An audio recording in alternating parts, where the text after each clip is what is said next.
this can range from changing the types of arguments you run, the speed that you read them, and the method of your rebuttals. You might think you're doing really, really well and that you're doing things exactly right, but that doesn't really matter unless the judge agrees with you. No matter how right you think you are, the judge is in charge, so you have to adapt your way to how the judge would prefer that you debate. So why does judge adaptation matter? Does anyone know? Yeah? Because let's just say you're going to how the judge prefers. So if your opponent doesn't adapt to the judge, then the judge should like you more. Yeah, Roy. This one time, the judge's paradigm is she doesn't like spreading, and then if you spread, she's all mad, and doctors can influence a lot. Yeah, definitely. So different judges like different things. You will often have parent judges or volunteer judges or very traditional judges that will talk about that cannot usually follow your terminology or the speed that you might go to. So because she's the one who's voting for you, like I said, it doesn't matter how good your coach may think you're doing if the judge doesn't agree with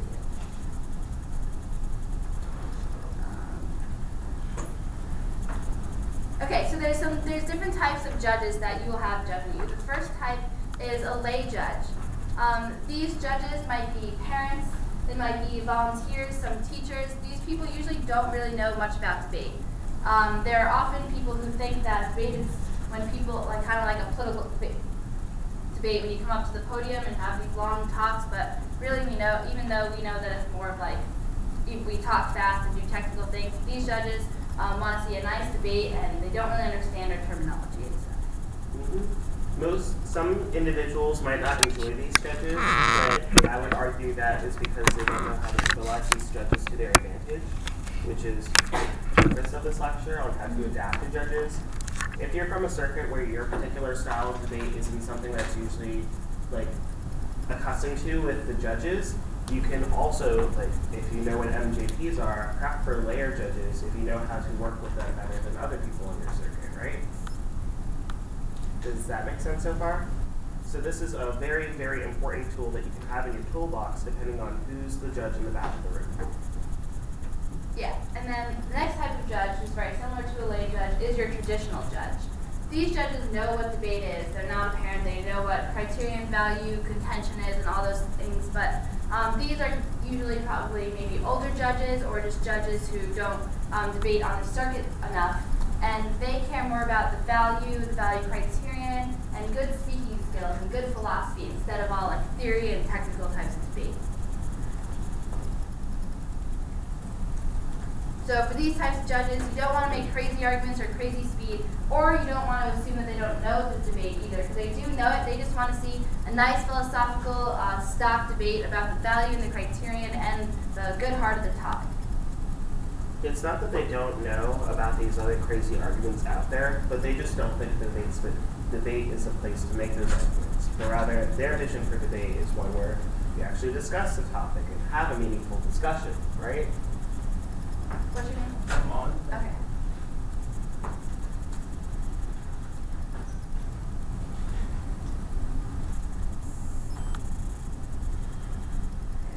Okay, and then besides your lay and your traditional judges, you'll have your regular flow judges, or your progressive flow judges.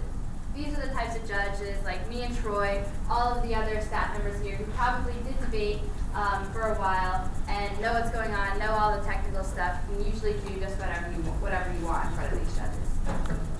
Yeah, but just make sure that before you go into the round that you ask your judges about their paradigms or preferences, particularly if you know that they're a progressive judge, because what I expect to see in a round might be different than what PJ expects to see in a round, right? So in order for a good, effective adaptation to your judge, you try to cater to whatever their vision of debate is, right? So for a judge that doesn't really like critiques, I wouldn't read my critical out that round, right? I would read something different. Right. So do you guys all know the website where you can figure out what your judge's paradigm is? Does anyone know that website? Yeah, so if you guys don't know this, you should write down judgephilosophies.wikispace.com. That's right? Yes. So on this website, you can type in your judge's last name. You can look up your employer if you want, and their judge will explain the things they like to see in the debate round and the things they don't like to see in a debate round. So in my paradigm, I have things like I like to see a lot of good weighing, linking to the criterion. I don't like sketchy arguments like skepticism and things like that. That would tell the debater something not to run and how to try to adapt his or her style to what I would like to see in the debate round. Some judges have a very, very long paradigm. So if there are certain things that you know that you can adapt to quickly, but are some things that are like strategic for you. Like for me, I was a big critical debater. I would just hit Control F and search for critique or K, right? Or if I'm a big theory debater, I would just scan that paradigm for that as well. That way you can ask more pointing questions before you enter the round, if that makes sense, right? Because some judges have the expectation that you should have already read their paradigm before you ask questions to them. Okay, so how do you differentiate between judges? You can differentiate between your judges to figure out if they're a traditional judge, a lay judge, or a regular judge based on what they're flowing on. If your judge is flowing on their computer or flowing with the columns, 2 sheets, or 1 sheet the way we taught you guys, they're probably a flow judge. They probably will understand all of the normal arguments and terminology that you go for. If they're flowing on legal paper, they're more likely to be a traditional or lay judge, like the yellow legal pads, right? Yeah. So seeing what they're going to flow on, if they are going to flow, is really helpful for determining what your strategy should be going into the 1AC or the 1NC.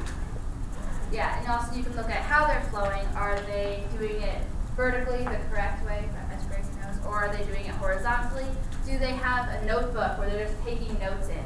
If you see that, that's your cue that this is probably a paired judge who doesn't know debate like we do. That was always something that tripped me up when I was in my younger years as a debater, because I would think, oh, this judge is like flowing. They're going to understand everything. I can go blazingly fast, right? But they weren't flowing the way that I originally thought that they were flowing. So you have to make sure that you understand how they're flowing so you can adapt to them better, right?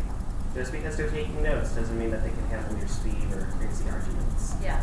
You should also take note of when they're flowing. You should be looking up when you read your AC or any speech to see which arguments they're getting down and which arguments they're missing, if anything. If you have a lay judge, oftentimes they'll just watch you and listen to your next presentation and then take a note when they hear something good.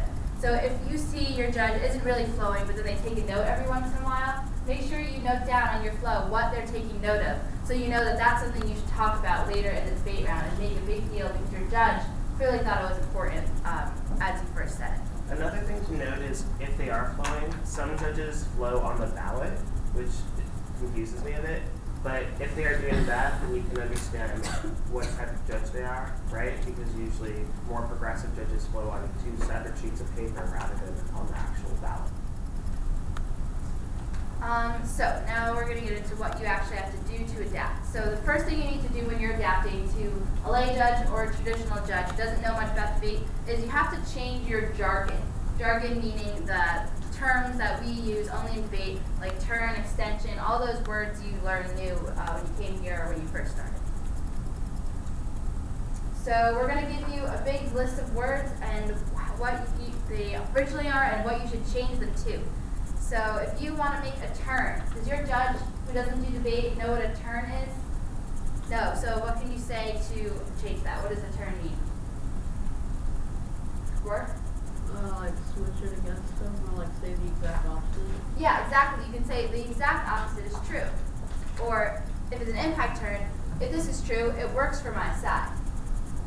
So turn, the opposite is true, or if this is true, it works for my side. So if you just say turn, then it would be like, what? Turn? Turn the paper. Extend. You don't want to say extend my evidence. You want to say remember my evidence or recall the evidence. So instead of saying the word card, what is something that we can say? Or Evidence. Good. evidence, analysis, right? So for more progressive debates, a lot of debaters have the habit of just, when referring to an argument, saying, go to clapper 12, and then Which you respond. guys should do. That's good word economy for progressive flow debate. It's incredibly efficient. Instead of saying, go to the Jennifer Clapper in 2013 evidence in her book, Analysis of Drones, that's really, really verbose. Instead, you should go off clapper 12, first turn it, right? But particularly with lay judges who aren't familiar with the jargon of what a card is, or just don't refer to arguments by their last names, you should introduce the argument, or summarize what the argument that you're going to respond to is, and then if it's to a specific card, say the full name of the author, right? So, for example, you could say, remember the analysis that explains how digital surveillance stops terrorism by Jennifer Clapper, right? Instead of saying, extend contention 1, subpoint B, clapper 12. Yeah, Troy has a really good point that you should say what the argument says first, because often your judges might not flow the card name, they might just flow what the argument is. So if you signpost based off what the argument is, they're likely to follow where you are. So when you're adapting to a lay or traditional judge, I know we emphasize word economy so much, but this is the time when you can break some of those rules. You can say things like the Troy Thisler evidence instead of just saying off Thisler. So yeah, like Troy said, that would sound, remember the evidence about this from Mr. Troy. One thing about word economy that could potentially be damaging when dealing with more traditional judges or lay judges is that we tend to make things incredibly short and less fluent. So like our sentences become more choppy, but that sort of disrupts the flow, and like the arguments don't sound as well for judges, right? So you want to make sure that you're flowing at a nice pace and that you're keeping an internal rhythm so that you're not going too fast or making too many unnecessary pauses, right? So the argument is conveyed a lot more clearly. Does that make sense? Instead of saying solvency or like I solve for all the harm, you should say resolve the problem. So I'm resolving the problem instead of I solve for the L. Something like that. Instead of warrant, you should say reason or evidence. They might not know what a warrant is. For the impact, you can say the implication or the result instead of just saying, I win this impact, or the implication of this argument or the result of this problem is. Make sense? If you're going to group arguments together, you could say, these arguments all rely on the same assumption. So then you can answer them as a whole instead of just saying, group contention 1, 2. These arguments all rely on the same assumption. For a non-unique argument, you can say, well, this impact or this happens on both sides, whether you're affirmative or negative, which makes it clear that it's not a unique impact without saying, my non-unique return, right? So another one is, instead of saying this is the app burden, you would say burden of proof. Because if I just say burden, you think of like carrying a really heavy backpack or something, right? But burden of proof establishes, or the phrase of proof, establishes that this is something that they need to do to win the round. You should also use that rhetoric. This is what they need to do to win the round, but they're not doing it. So yeah, those are some words that you should be changing your jargon to so that they don't hear you start talking about my card, extend my card, blah, blah, blah, from my value criterion. They don't always understand that. Okay, next is cross-X. Cross-X is critical because by being perceptually dominant and solid in cross-X, you can convince your judge that you know what you're talking about. This is the most favorite part of a lot of lay judges in the whole debate, because it's the one chance that they get to see both you and your opponent directly clashing with each other, like a back and forth, instead of just speech by speech by speech, right? So it's important to develop really good cross-examination skills when dealing with lay judges.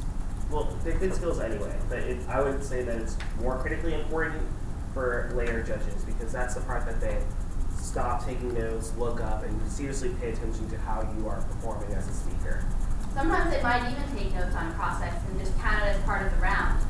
which you know that doesn't really happen, but if they might think that, then cross-ex is super important. You want to be making good arguments in cross-ex and showing your perceptual dominance and your wonderful presentation skills. Sometimes you can win rounds solely off cross-ex with really, really late judges. Yeah, so make sure definitely. you don't just treat it as another chance for you to like prep out a whole bunch of turns or just sit down at your computer and just type out responses. Now, you need to stand up, look directly into the judge's eyes, and then thoroughly explain why you are winning the debate. Yeah. So when you're doing cross-ex, always, especially in front of these judges, the strategy is to stand a bit in front of your opponent. You should do this anytime, really, but this just creates a subconscious perceptual dominance. Since you're closer to the judge, you appear bigger and more important, just if you're a little bit closer. You should be argumentative instead of asking a lot of clarification questions, right? Because if you ask a bunch of clarification questions, it does two things. The first would be it makes it seem like you weren't understanding your opponent's speech or their position, which makes you seem less credible as a debater. But secondly, it also gives your opponent to clarify their position in front of the judge or for the judge. So in case the judge doesn't get anything, they're going to get it after cross-ex. Yeah. Start your process with a compelling opening question. Should not just be so your contention one's about this, right? It should be, for instance, how does a poor person ever get protection in your world? Of this topic, for instance. So then you have the judge's attention. The judge is like, ooh, I wonder, like, how's she going to answer this? And all of a sudden, you are starting the process well. It also throws off your opponent, especially if it's like a really, really good question, because your opponent usually is ready for the clarification question or they're overthinking what question you're going to ask. So if you ask a really, really like pointed question, they're going to be like, well, it's like this, which isn't that perceptually dominant. Yeah, I always tell you guys how, I always tell you have to be persuasive and enthusiastic in cross-ex, for those of you who aren't. This is where that's even like 10 times more important. You have to be up there and you have to be super graceful but super enthusiastic about your argument. So if your if your opponent asks you, so what is your contention one say? Oh, well, my contention one is about the argument, but includes the analysis from James Clapper about how we decrease terrorism. And be persuasive, be excited to share about your arguments, and be very calm and collected. Don't be harsh or super intense during your process. Yeah, that makes a lot of judges uncomfortable if you're like antagonizing your opponent or being like hyper aggressive, because they don't expect to see like a shade throwing match. They expect to see like a nice civil like political debate. It can get a little heated like Obama versus Mitt Romney, but they're not being like, no, your argument doesn't have a warrant in the long run. What are you even talking about? Right? Just, if you want to throw shade, be very low-key about it, right? You can just be like, well, I'm not really understanding the warrant in this argument. So does it have a warrant? Is that the case? Right? So you're not being like, listen, you don't know what you're talking about. You're just being like very, very low-key. And that makes your opponent angrier and get really, really aggressive and intense, which makes you look incredibly well-spoken and calm and cool and collected, when you just are just like, why are you so angry? I'm just trying to be civil here. Yeah, exactly. Perfect strategy. Perfect. Be the calm and collected debater. Don't be the one who's getting feisty and aggressive, especially in front of your lay judges. If you're getting overly feisty and aggressive, it means you're losing control. And that's not something you want to do in cross-ex. And yeah, because cross-ex, the judge can vote off of someone could be a winner or loser just based on if they mess up on cross-ex or not.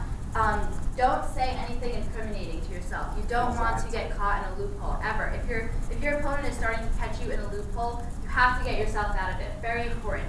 If you don't know, if your opponent's probably right about the loophole you're getting into them, just make it up. Just get your way out of this. Just say, of course that's not true, and just be as possibly persuasive as you can. If you say whatever your sentence is with confidence, your judge will believe it too.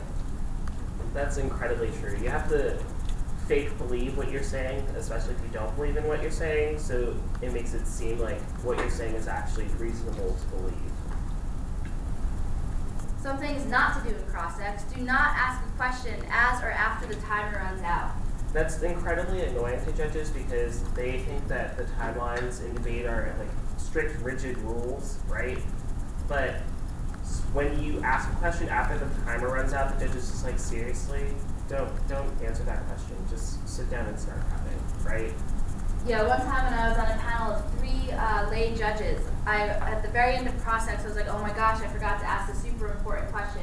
My opponent, I know I'm not allowed to do this, but I did it anyway. I was like, I asked the question quickly as the timer was running out. And then, so I lost the round. At the end, I looked at one of the judges' ballot. It didn't really have much on it. She clearly didn't know what was going on in the debate. She had maybe 3 comments, and one of them was, please do not say anything after the process. Or I thought that was disrespectful or something like that. So even if your judge may not, it's probably not the case that your judge is going to drop you because you broke one of these rules or something, but subconsciously the judge saw me as the worst debater, the one who's not in control or not following the rules as I said that question over cross-ex time, so that encouraged her to subconsciously not vote for me, even though I was winning the argument. Another don't is to don't ask questions in prep time. A lot of judges will say, well, you had like 3 minutes to ask questions. Why didn't you get all these super important questions out before, right? And a lot of judges, or a lot of debaters will be really sassy, particularly if you're from Florida. Be like, I already answered your questions in cross-examination. Why aren't you prepping? Or this is your prep time. Why are you interrogating me on my case even more, right? Which makes you seem like you also don't know what you're doing in the process in the first place, which isn't a good thing to do. Yeah, if your opponent asks to see your cards or your case, your lay judge might not think that that's allowed in the debate. So if your opponent asks you, just check with the judge to see if that's okay first. So if Troy were like, can I see your case during my prep time? I just look to the judge and say, is that all right with you if I would show him my case? And the judge they'll often say yes, and they'll often say no as well. And sometimes they'll just leave it up to you, just be like, I don't know, is that a rule, or if that's not a rule, or, yeah. So usually it's up to you if you want to show them your case or not. Next category is analogies and examples. These are the greatest things in the world because they make the most confusing positions seem very reasonable and pragmatic. Yeah, lay and traditional judges love examples and analogies because they can see how your arguments play out in the real world. Also, it can be compelling to discuss real, tangible harms that aren't just abstract. It's also really cool for the flip side of it if your opponent's running a really abstract framework to pin them down to applying it to the real world. And if that application to the real world is nonsensical or illogical, then point that out to the judge. Just be like, listen, people don't operate deontologically in the real world. We try to maximize our pleasure and pain, or minimize pain and pleasure, right? So if you can point out holes or logical holes in your opponent's argument with analogies and examples, your judge will be like, no, this person actually really knows what they're talking about. Yeah, on the NFL topic last year, where I debated at our NFL, and now it's NSDA Nationals, where you pretty much have to adapt the entire tournament. The topic was oppressive governments are more desirable than no government. So when I was defending anarchy, no government, I would always talk about Mao's China and Soviet Russia. And when people think about those things, they think, oh wow, those things are really, really bad. I never want to be in those specific situations. And when I was defending oppressive government, I would talk about all these clans and all the fighting that they would have, specific ones that I researched, and how they couldn't fight, how they were fighting over the resources. So at the end of the day, the judge will, when they're making a decision, instead of thinking oh, oppressive government or anarchy might violate rights or something like that, they're thinking about, they're thinking about how Joseph Stalin treated his people and how they wouldn't want to be living in such an oppressive government, taking them back to the history that they know about. So that's likely to persuade them to vote for you and be more compelling. It gives the judge something tangible to evaluate impacts on, right? Mm-hmm. They think at the end of the round, would I rather live in a random indigenous plan or in Stalin's oppressive government, right? Instead of just the nebulous concepts of oppressive government and no government.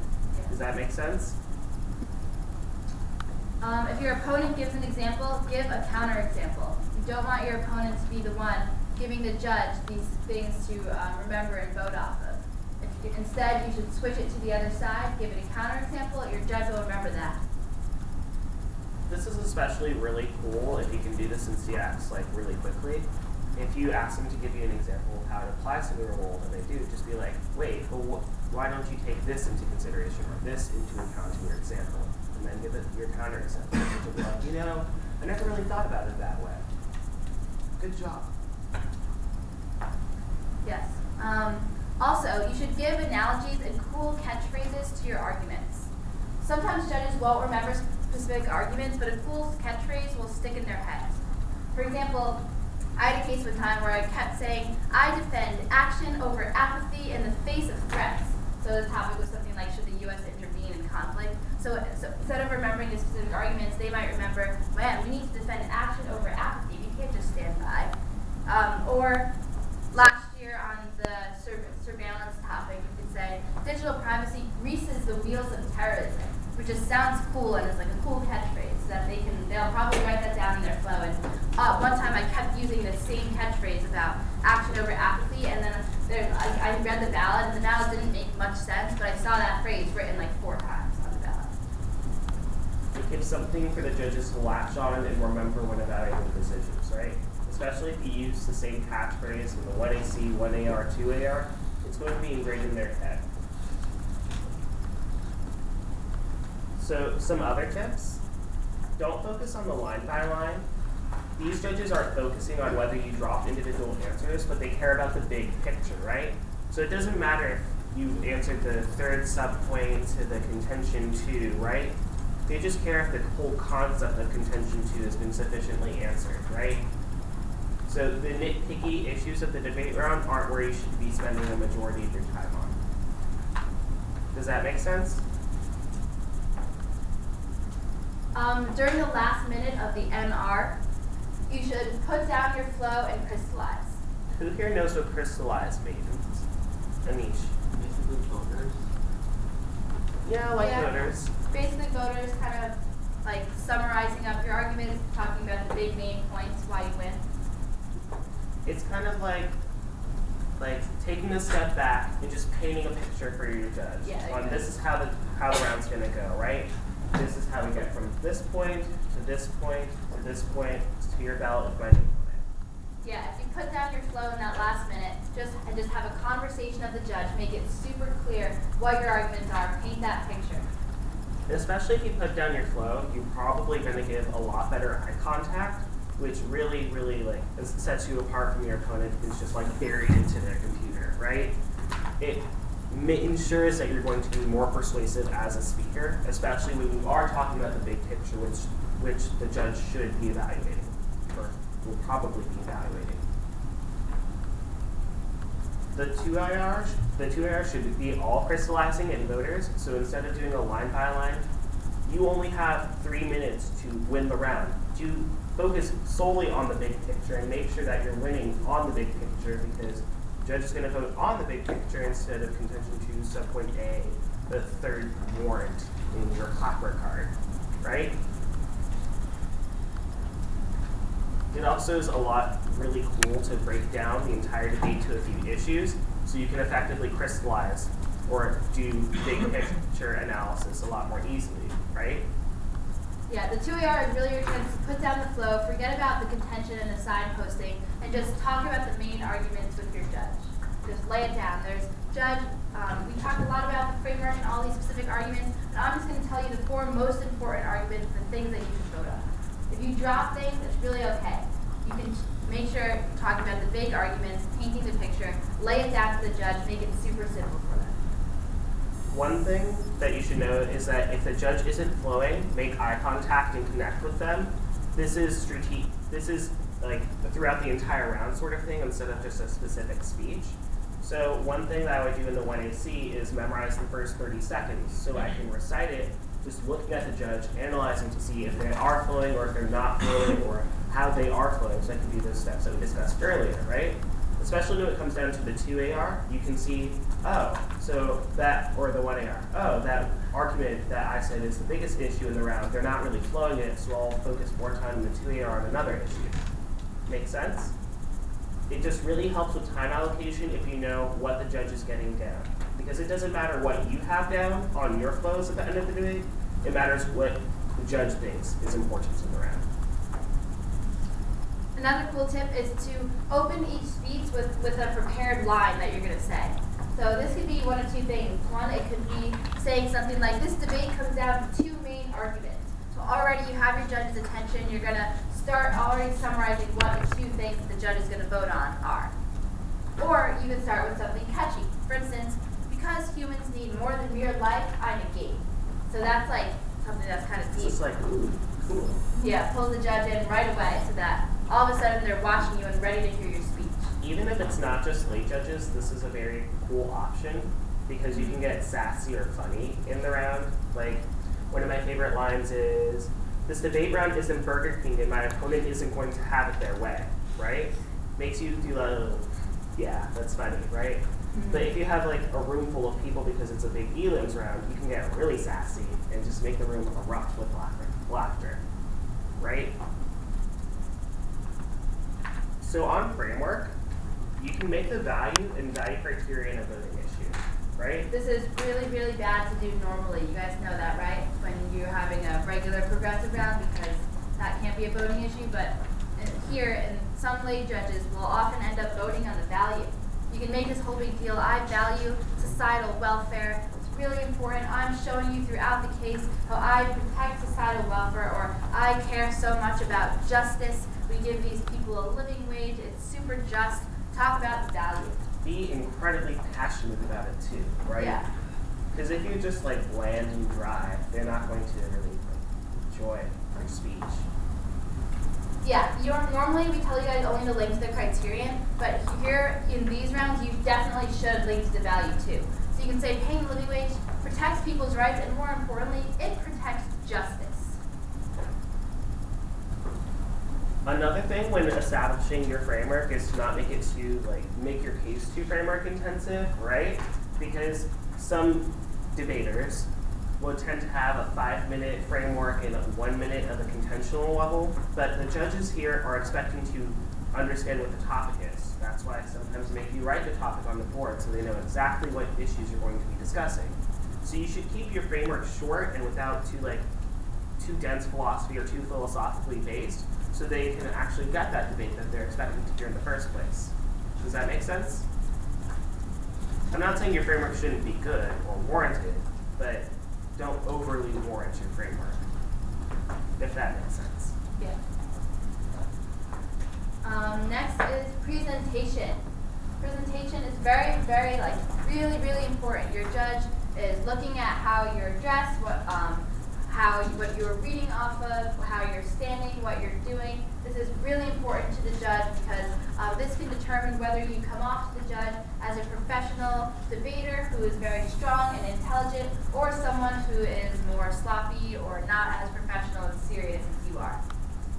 If I come into the round dressed in a Batman shirt and a cape, people are going to be like, what is this kid thinking about? What is this? This isn't like playground on the park, right? They're thinking they're about to see some Obama, Mitt Romney level action, or if you've seen the movie The Great Debaters, something like that.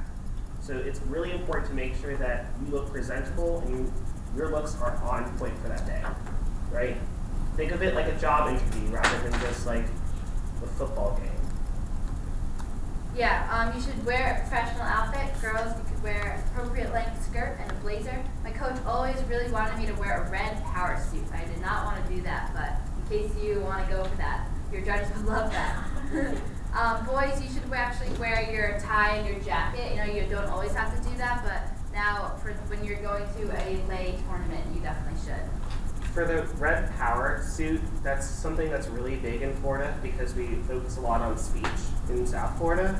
The argument that some coaches have is if you're wearing red, it draws attention to you and it shows dominance, right? Yeah. So it also really helps with perceptual dominance. It's a lot bigger thing in the speech world because there are 5 independent speeches, so distinguishing yourself is really important. But it still has its applications to a debate round when you are competing against another person, right? Because red draws more attention than like maybe blue. Yeah. You should always stand up during your speeches. Never ever sit down, even if your opponent sits down. that's just a good practice regardless of what judge you have, but some debaters enjoy sitting down. The reason why you would stand up is one, to project your voice and make sure that it's more clear instead of just like constrained and awkward. It also helps your diaphragm expand so you can fill more air into your lungs so you can talk for longer periods of time without breathing.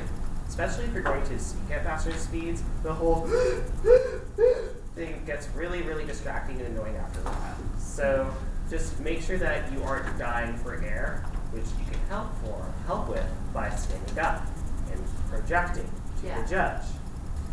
It would be preferable to read off of paper instead of your computer. Your judge, sometimes your judge might think, oh, they might not be allowed to have their computer, they might be worried about having the internet up, that whole rule thing. So if you read off of paper as well, you won't have to like dig yourself into your laptop, or if I don't have one of those podium things, look down or awkwardly hold it. I should have my papers in front of me, like clear, debated, ready to present. You also shouldn't have some kind of folder or expando with papers flying around or with a rip in it, because it makes you look sloppy. Don't be sloppy and messy. They don't want that. Your opponent wants that because it makes you look bad. Yeah, kind of funny story. When I was at NFL last year, I had this really nice expando, and then the top of it started to rip just a little bit. So I was like whatever, I don't care if the top is ripping, that won't do anything. But my coach, Mr. Hertzig, who's here, you guys probably know him, flipped out. He was like, oh my gosh, you can't have this rip. This is horrible. The judges are going to hate this. They're going to not vote for you. He made me just rip the entire thing, the entire cover off that I had to use like that. And I was borrowing Danny's expando that day, so I had to break his expando, and he's still mad at me for that because I paid him back like a year later. But yeah, these little things, like I never really believed my coach that these little things about having papers all around or reading off of your computer matter, but I wouldn't really care about that. But then last year at NFL, I listened to every little thing he said, every tiny detail, and I can't say it actually. And I was very successful there. I went 12-0 in prelims, and obviously that's not because I was looking nice, but I wouldn't be surprised if those things helped, at least in some way. Just like a quick thing to let it seep in. She was undefeated at NFL Nationals, the most difficult tournament to adapt to judges with. So props to PJ for doing one of the most impossible things in the debate community. Especially at a tournament like NFL Nationals, it's incredibly important to adapt to your judges because every pre-elimination round is a 2-judge panel, if that makes sense. So you might have one judge that has a radically different judge paradigm than another judge. It also is really difficult because they have that awkward questionnaire for you before. But I think Jared did that too, though, 12-0. Jared. It's really important to make sure that you know what your strategy is once you know the judge's paradigm, right? Because your strategy should be predicated off of the judge in the back of the room. Yeah, one last thing is that you guys should be trying to use other types of just catchphrases and cool things to say in the debate round. Remember, forget the word economy, go for saying cool stuff. I would always say things like, the entire case is just guesswork and conjecture. My case rests on hard facts to back up the arguments. Or things like, here's a really simple way to decide the round. Break the round down, say what it comes down to. So here's basically what I'm saying. Here's what my argument boils down to. Make it super simple for the judge. Or a cool opening quote, back to that catchphrase thing that I would always say, I would be like, Troy's moral system doesn't work. So automatically opens the judge with something cool. One thing that you can do when introducing a piece of evidence, a lot of debaters on a more progressive style usually just say the card name as Geller 13, right? One thing to do that's really important that makes you look really, really good, so I don't know why other people don't do it, but you would introduce your author's full name and their qualifications, right? Especially if it's really good. So you can just be like, Christine Korsgaard, Harvard professor and Department of Head of Philosophy at Harvard University, writes in 2014. Then, if your parent judge, if they are listening to you, hopefully they are, they're going to be like, oh my god, we have a Harvard professor here? This is exciting. Or at least I get that way. But that's just me. So make sure that you introduce your reading sites, the qualifications, and you can use that to weigh against your opponent's evidence really easily, right? I have a Harvard professor and she's not even saying who this person is, right? Or I have a Harvard professor that's better than the Huffington Post or the New York Times, right? You guys want to do a drill with this? Yes? It'll be fun. Okay. Everyone take out your flow from your round yesterday,